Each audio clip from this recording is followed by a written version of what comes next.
जय हिंद प्यारे बच्चों, कैसे आप सब। आई होप आप लोग अच्छे होंगे, स्वस्थ होंगे, मस्त होंगे और जो है अच्छी तरह से पढ़ाई कर रहे होंगे।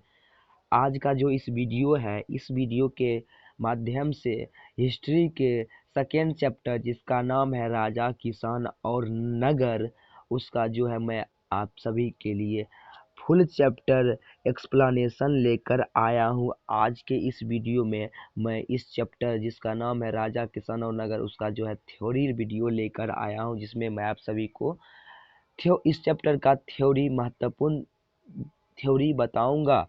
तो इस चैप्टर का जो है यह पार्ट 1 वीडियो है। इस तरह से जो है 4 पार्ट इस चैप्टर के आएंगे, क्योंकि जो है इतिहास का यह सबसे बड़ा चैप्टर है। तो इसीलिए इस वीडियो इस चैप्टर का जो है यह 4 वीडियो पार्ट 4 पार्ट आएंगे, और चारों पार्ट में जो है 4 पार्ट में जो है इस चैप्टर को ख़त्म कर दिया जाएगा। तो जो है आज के इस वीडियो में हम जानेंगे इस चैप्टर के माध्यम से इस चैप्टर में क्या क्या पढ़ना है।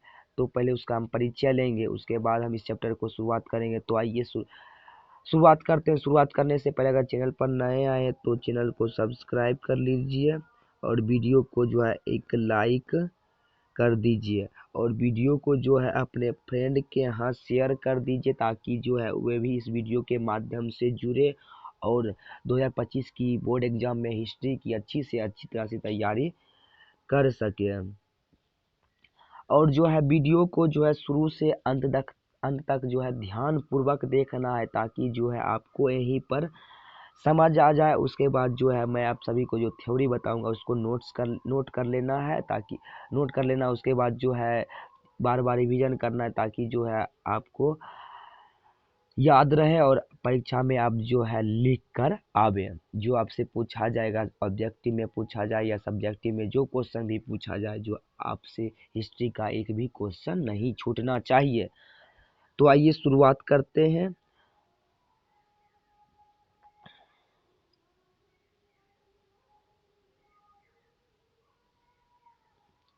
पहले जो है हम इस चैप्टर का परिचय जानेंगे कि इस चैप्टर में हमें क्या पढ़ना है। तो आइए जानते हैं। हड़प्पा सभ्यता के पश्चात 1500 ईसा पूर्व से लेकर 1000 ईसा पूर्व तक भारतीय इतिहास को ऋग्वैदिक काल में रखा जाता है। इसी काल में ऋग्वेदिक की रचना हुई। ऋग्वेद जो है, ये थोड़ा स्पेलिंग मिस्टेक है, ऋग्वेदिक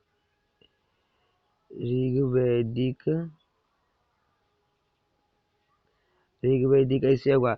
तो जो है इस कह रहा है कि हड़प्पा सभ्यता के पश्चात 1500 ईसा पूर्व से लेकर 1000 ईसा पूर्व तक भारतीय इतिहास को जो है ऋग्वैदिक काल में रखा जाता है। इस काल में ऋग्वेद की रचना हुई। जैसा कि आप सभी को पता है कि हड़प्पा सभ्यता का जो काल है 2600 से लेकर 1900 ईसा पूर्व तक है। इस समय काल को जो है हड़प्पा का विकसित समय काल कहा जाता है। उसके बाद जो है 1900 ईसा पूर्व से लेकर 1500 ईसा पूर्व तक के जो काल थे, वे जो उत्तर हड़प्पा सभ्यता कहलाते थे। तो आपको मैंने जो पिछले चैप्टर में बतलाया था कि हड़प्पा सभ्यता का काल कितना से कितना तक था, तो कुल मिलाकर जो था 2600 से लेकर 1500 ईसा पूर्व तक हड़प्पा सभ्यता का काल था। उसके बाद जो 1500 ईसा पूर्व से लेकर 1000 ईसा पूर्व तक के जो काल, जो समय अवधि थे, उस समय अवधि को जो है भारतीय इतिहास में ऋग्वैदिक काल कहा जाता है। तो आपसे यहाँ से एक ऑब्जेक्टिव निकलता है, और आपसे ऑब्जेक्टिव में पूछा जाएगा कि ऋग्वैदिक काल का समय अवधि कितना है। तो आप लगाइएगा 1500 ईसा पूर्व से लेकर 1000 ईसा पूर्व तक। उसके बाद आगे, इस काल में ऋग्वेद की रचना हुई। आपसे यहाँ से एक और ऑब्जेक्टिव निकलता है, और पूछा जाएगा ऑब्जेक्टिव में कि ऋग्वेद की रचना किस काल में हुआ। तो इसको भी जो है याद रखना है, ऋग्वैदिक काल में है जो है ऋग्वेद की रचना हुई। तो ऋग्वेद की कब रचना हुई? तो ऋग्वैदिक काल में। इसको जो है याद रखना है। तो इसके बारे में भी जो है हम इस चैप्टर में पढ़ेंगे। उसके बाद दूसरा है हड़प्पा सभ्यता के विपरीत वैदिक सभ्यता एक ग्रामीण सभ्यता थी। हड़प्पा, जैसा कि मैंने आप सभी को पिछले चैप्टर के वीडियो में बताया था कि हड़प्पा सभ्यता जो है एक नगरीय नगरीय नगरीय सभ्यता है। तो उसी तरह जो वैदिक सभ्यता है, वैदिक सभ्यता जिसके बारे में इस चैप्टर में हम पढ़ेंगे वो एक ग्रामीण सभ्यता है। यानी हड़प्पा सभ्यता नगरीय सभ्यता और वैदिक सभ्यता जो है ग्रामीण सभ्यता है। तो यहाँ से भी ऑब्जेक्टिव आपसे पूछा जा सकता है कि हड़प्पा सभ्यता कैसी सभ्यता थी, तो नगरीय सभ्यता थी, और वैदिक सभ्यता कैसी सभ्यता थी, तो एक ग्रामीण सभ्यता थी। तो इसको जो है याद रखना है। उसके बाद आगे 1000 ईसा पूर्व से लेकर 600 ईसा पूर्व तक उत्तर वैदिक काल में 3 अन्य वेद सामवेद, यजुर्वेद एवं अथर्ववेद की रचना हुई। यानी जो है जो आपसे क्वेश्चन पूछा जाएगा कि उत्तर वैदिक काल का समय अवधि कितना है, तो आपको लगाना है 1000 ईसा पूर्व से लेकर 600 ईसा पूर्व तक।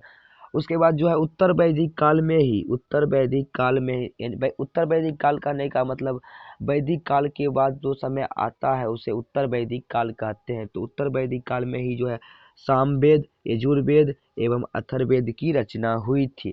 तो आपसे ऑब्जेक्टिव पूछा जाएगा कि सामवेद, यजुर्वेद एवं अथर्ववेद की रचना कब हुई थी, तो उत्तर वैदिक काल में। इसका समय अवधि कितना है, तो 1000 से 600 ईसा पूर्व तक। तो आपसे एक और ऑब्जेक्टिव पूछा जाएगा कि वेदों की संख्या कितनी है, तो वेदों की संख्या जो है आपको याद रखना है कितनी है, 4 है। वेदों की संख्या कितनी है, 4 है। चारों वेद का नाम मैंने आपको बतलाया था, एक बार और मैं आपको बता देता हूँ चारों वेदों का नाम। ऋग्वेद, सामवेद, यजुर्वेद और अथर्ववेद, ये 4 वेद हैं। इस चारों वेद को जो है पहला ऋग्वेद को हम ऋग्वैदिक काल में पढ़ते हैं, और सामवेद, यजुर्वेद एवं अथर्ववेद को जो है उत्तर वैदिक काल में पढ़ते हैं। तो आशा करते हैं आप लोग यहाँ तक समझ गए होंगे। आगे बढ़ते हैं।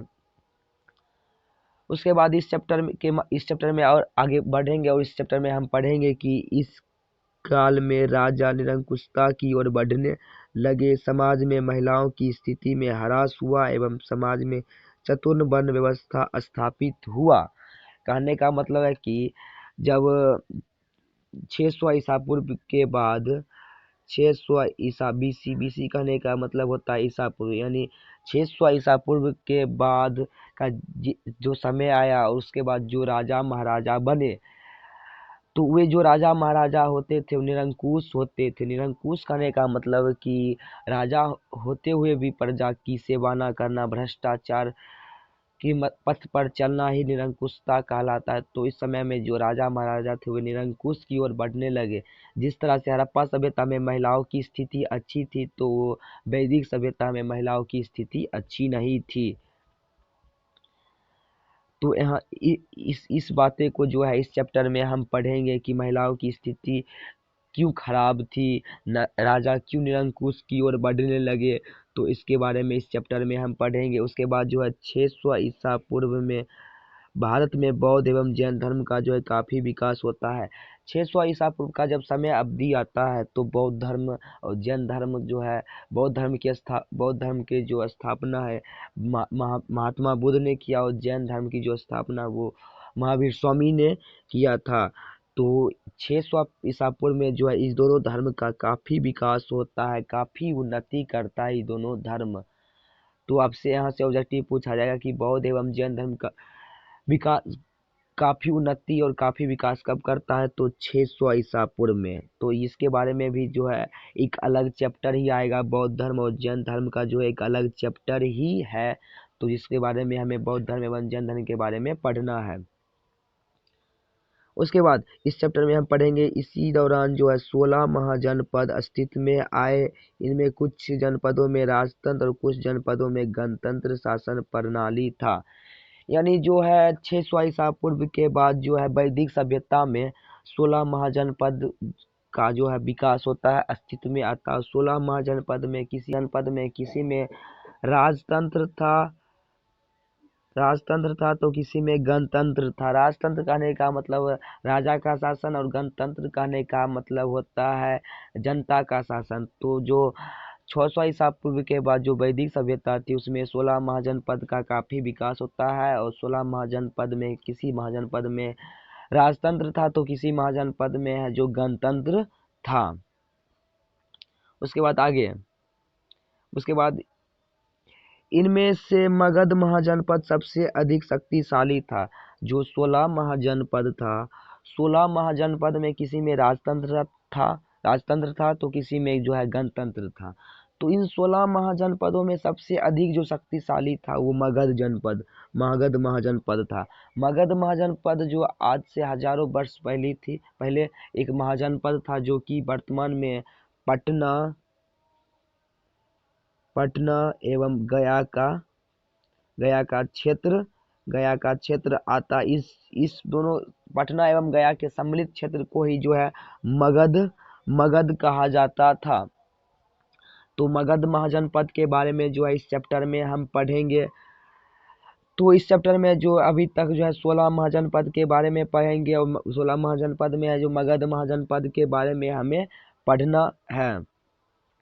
उसके बाद जो है आगे 322 ईसा पूर्व में जो है चंद्रगुप्त मौर्य ने मौर्य साम्राज्य की स्थापना किया, और मौर्य साम्राज्य में गुप्त साम्राज्य तक के आर्थिक, राजनीतिक एवं सामाजिक स्थिति के बारे में पढ़ेंगे। तो इस चैप्टर में हम पढ़ेंगे कि किस तरह से चंद्रगुप्त मौर्य ने 322 ईसा पूर्व में नंद वंश के अंतिम शासक घनानंद को पराजित कर चाणक्य की सहायता से 322 ईसा पूर्व में मगध में मौर्य साम्राज्य की स्थापना किया, इसके बारे में पढ़ेंगे। उसके बाद जो है मौर्य साम्राज्य से लेकर गुप्त साम्राज्य तक जितने भी राजा महाराजा आए, तो उनके शासनकाल में कैसी मगध की राजनीतिक व्यवस्था थी, आर्थिक व्यवस्था थी और सामाजिक स्थिति थी, तो इसके बारे में जो है इस चैप्टर में हम पढ़ेंगे। तो ओवरऑल कुल मिलाकर जो है हमें इस चैप्टर में जो है पहले हम पढ़ेंगे ऋग्वैदिक काल के बारे में पढ़ेंगे, जिसमें ऋग्वेद की रचना होती है। उसके बाद जो है चारों वेदों के बारे में पढ़ेंगे। उसके बाद जो है महिलाओं की स्थिति इतनी खराब होने लगती है, क्यों खराब होने लगती है, इसके बारे में पढ़ेंगे। जैन धर्म, बौद्ध धर्म इतना विकास काहे करता है, इसके बारे में जो है पढ़ेंगे। 16 महाजनपद के बारे में पढ़ेंगे, और 16 महाजनपद में जो मगध महाजनपद सबसे अधिक शक्तिशाली था उसके बारे में जो हम इस चैप्टर में पढ़ेंगे। उसके बाद जो है चंद्रगुप्त मौर्य ने कैसे चाणक्य की सहायता से जो मौर्य साम्राज्य की स्थापना किया था उसके बारे में जो है इस चैप्टर में पढ़ेंगे, और मौर्य साम्राज्य से गुप्त साम्राज्य तक की जो राजनीतिक, सामाजिक और आर्थिक स्थिति थी उसके बारे में जो है हम इस चैप्टर के माध्यम से पढ़ेंगे। तो आइए शुरुआत करते हैं इस चैप्टर को। अब चैप्टर को शुरुआत करते हैं, और इस चैप्टर का जो पहला टॉपिक है प्राचीन भारतीय इतिहास के अध्ययन के स्रोत। यानी इस चैप्टर का पहला टॉपिक है कि प्राचीन भारतीय इतिहास के जानने के क्या स्रोत हैं। तो आइए जानते हैं प्राचीन भारतीय इतिहास के अध्ययन के क्या स्रोत हैं। तो प्राचीन भारतीय इतिहास के अध्ययन के स्रोतों को 3 भागों में विभाजित किया गया है। यानी जो प्राचीन भारतीय इतिहास को अगर हम अध्ययन करते हैं तो इस अध्ययन को जो है 3 भागों में बांटा गया। यानी भारत की जो प्राचीन इतिहास है उसका अगर हमें अध्ययन करना है तो हमें इस अध्ययन को 3 भाग में विभक्त कर हमें तभी जो इसका जो अध्ययन कर सकते हैं। तो पहला है साहित्यिक स्रोत, दूसरा है पुरातात्विक स्रोत, और तीसरा है विदेशी यात्रियों के विवरण। तो इस तीनों स्रोतों के माध्यम से हम जो है प्राचीन भारतीय इतिहास का अध्ययन कर सकते हैं। तो आइए जानते हैं पहला साहित्यिक स्रोत। साहित्यिक स्रोत के अंतर्गत क्या क्या आते हैं, और साहित्यिक स्रोत को कैसे हम पढ़ेंगे, जानेंगे। तो आइए जानते हैं। साहित्यिक स्रोत को भी 2 भागों में बांटा गया है। जो साहित्यिक स्रोत है, जो प्राचीन इतिहास का एक अध्ययन का स्रोत है, साहित्यिक स्रोत, इसको भी जो है 2 भागों में बांटा गया है। पहला धार्मिक साहित्य और दूसरा है लौकिक साहित्य। तो पहले हम जानेंगे कि धार्मिक साहित्य किसे कहते हैं, उसके बाद जानेंगे कि लौकिक साहित्य किसे कहते हैं। धार्मिक साहित्य के अंतर्गत 4 वेद, जिसमें ऋग्वेद, सामवेद, यजुर्वेद, अथर्ववेद आते हैं। उपनिषद जिसकी संख्या 108 है। वेदांग, पुराण जिसकी संख्या 18 है। तो अगर हमें धार्मिक साहित्य के बारे में जानकारी लेना है तो हमें चारों वेदों का अध्ययन करना पड़ेगा, उपनिषदों का अध्ययन करना पड़ेगा, वेदांगों का अध्ययन करना पड़ेगा, पुराणों का अध्ययन करना पड़ेगा। तो आपसे यहाँ से एक ऑब्जेक्टिव निकल सकता है कि उपनिषदों की संख्या कुल कितनी है, तो 108 है। उसके बाद पुराणों की संख्या कितनी है, तो 18 है। तो इसको याद रखना है कि पुराण की संख्या कितनी है, 18, उपनिषद की संख्या कितनी है, 108। और हम अगर चारों वेदों के बारे में अध्ययन करते हैं, अगर हमें धार्मिक साहित्य के बारे में जानना है तो हमें चारों वेदों का अध्ययन करना पड़ेगा, उपनिषद का अध्ययन करना पड़ेगा, वेदांग का अध्ययन करना पड़ेगा, पुराण का अध्ययन करना पड़ेगा। तो इस सभी चीज़ों का अगर हम अध्ययन करेंगे तभी जाकर जो है हमें धार्मिक साहित्य के बारे में जानकारी प्राप्त होगा, नहीं तो नहीं होगा। उसके बाद जो है साहित्यिक स्रोत का दूसरा भाग जिसका नाम है लौकिक साहित्य, उसके बारे में आइए जानते हैं। तो इसके अंतर्गत आता है अर्थशास्त्र जो कि चाणक्य के द्वारा लिखा गया है, राजतरंगिणी जो कलहन के द्वारा लिखा गया, मुद्रा राक्षस जो कि विशाखदत्त के द्वारा लिखा गया, अष्टाध्याय जो पाणिनि के द्वारा लिखा गया है, महाभाष्य जो पतंजलि के द्वारा लिखा गया है, मालविकाग्निमित्र जो कि कालिदास के द्वारा लिखा गया है। तो अगर हमें लौकिक साहित्य का अगर अध्ययन करना है तो हमें चाणक्य द्वारा अर्थशास्त्र का अध्ययन करना पड़ेगा। अगर हम चाणक्य द्वारा अर्थशास्त्र का अध्ययन करते हैं तो जो है ये जो अध्ययन लौकिक साहित्य के अंतर्गत आता है। तो यहाँ से जो है एक से दो ऑब्जेक्टिव निकल सकता है कि अर्थशास्त्र किसकी रचना है, राजतरंगिणी किसकी रचना है, मुद्रा किसकी रचना है, अष्टाध्याय किसकी रचना है, महाभाष्य किसकी रचना है। तो इस तरह से जो है आपसे ऑब्जेक्टिव पूछा जा सकता है। तो इसको जो है आपको नोट कर लेना है और एक से दो बार जो है रिवीजन करना है, ताकि जो है आपको आसानी से जो है किसकी रचना है आसानी से याद हो जाए। और ये भी याद रखना है कि लौकिक साहित्य के अंतर्गत क्या क्या आते हैं। चलते हैं अगले टॉपिक की, और अगला टॉपिक है प्राचीन भारतीय इतिहास के जानने के दूसरा स्रोत जिसका नाम है पुरातात्विक स्रोत। प्राचीन भारतीय इतिहास के अध्ययन का पहला स्रोत था साहित्यिक स्रोत, दूसरा स्रोत है पुरातात्विक स्रोत। तो आइए जानते हैं पुरातात्विक स्रोत क्या होते हैं। तो प्राचीन भारतीय इतिहास की जानकारी के प्रामाणिक एवं विश्वसनीय स्रोत पुरातात्विक स्रोत माने जाते हैं।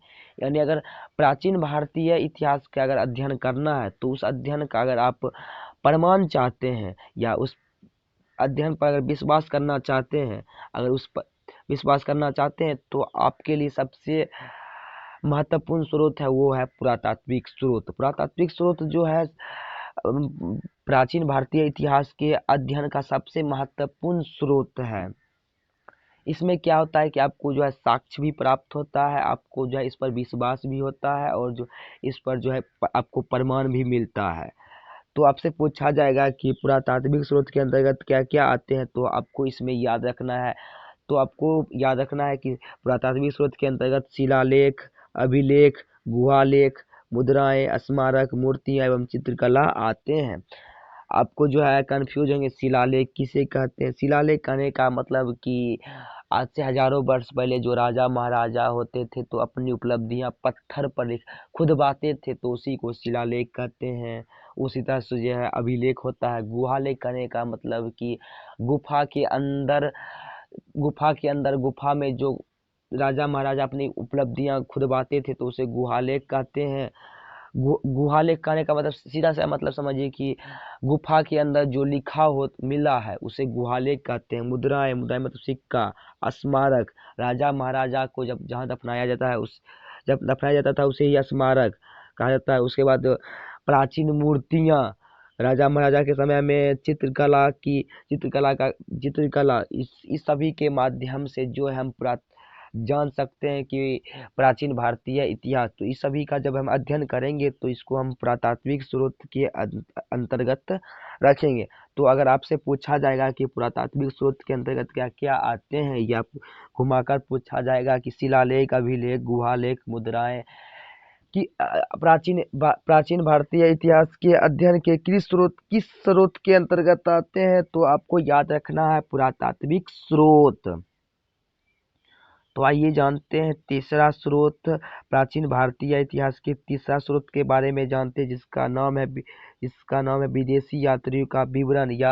या जो है इसके अंतर्गत जो है हम विदेश से जो आए भारत में यात्री थे जो भारत में जो कुछ भी देखे और उसका विवरण अपनी पुस्तक में किए, तो इसी को जो है विदेशी यात्रियों का विवरण कहा जाता है। तो आइए जानते हैं।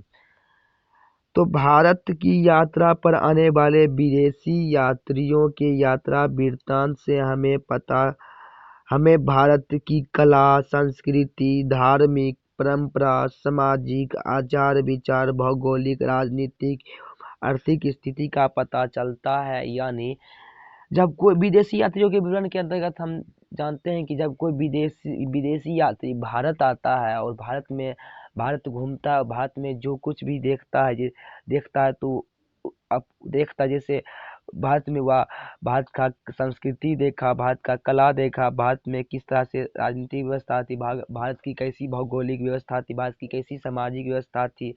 तो इस जो कुछ भी देखता है तो उसका जो है विवरण अपने पुस्तक में करता है। तो उस पुस्तक का जब हम अध्ययन करते हैं तो हमें जो है प्राचीन भारतीय इतिहास के बारे में पता चलता है। तो इसे जो है विदेशी यात्रियों के विवरण के अंतर्गत रखा जाता है। जैसे जान लेते हैं एग्जाम्पल के माध्यम से, आइए समझते हैं। जैसे मेगास्थनीज द्वारा लिखित इंडिका। जब मेगास्थनीज जो कि यूनान के रहने वाले थे और सेल्यूकस के राजदूत थे, तो मेगास्थनीज चंद्रगुप्त मौर्य के दरबार में आए थे और चंद्रगुप्त मौर्य के दरबार में आने के बाद भारत की यात्रा की और भारत में जो कुछ भी देखे तो उसका जो है विवरण अपनी पुस्तक जिसका नाम है इंडिका उसमें किए। तो हम जब भी इंडिका के बारे में पढ़ेंगे तो आज से हजारों वर्ष पहले प्राचीन भारत में जो मौर्य साम्राज्य का जो शासन प्रशासन था तो उसके बारे में हमें पता चलेगा।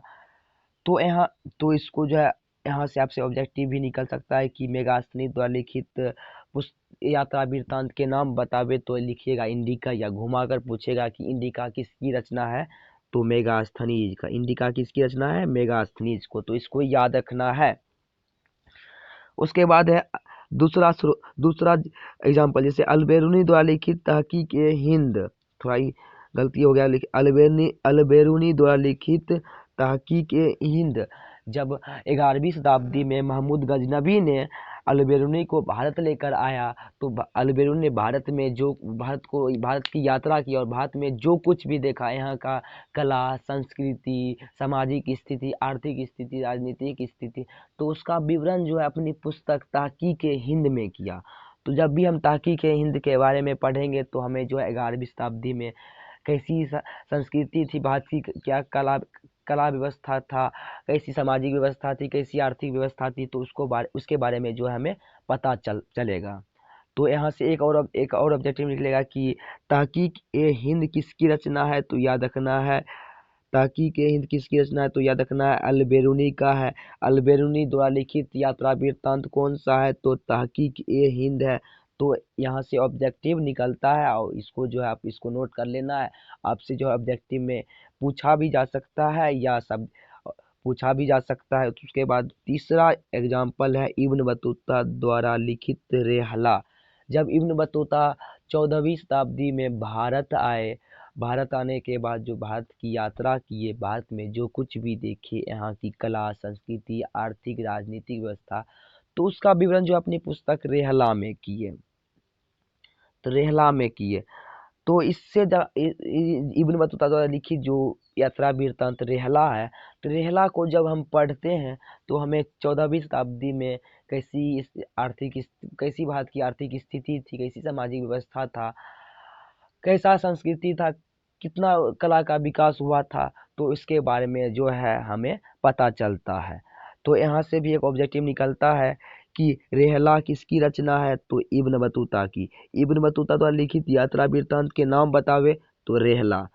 तो आपसे पूछा जाएगा कि विदेशी यात्रियों के विवरण के अंतर्गत क्या क्या आते हैं, तो आप जो है इस तीनों को लिख दीजिएगा, आपका जो नंबर है फुलफिल हो जाएगा। मेगास्थनीज द्वारा इंडिका, अलबेरुनी का तहकीक हिंद और इब्न बतूता का रेहला, इस तीनों को लिख दीजिएगा और थोड़ा थोड़ा एक एक से एक लाइन या 2 लाइन जो है एक्सप्लेनेशन कर दीजिएगा, ताकि जो है आपको फुल नंबर मिल जाएगा।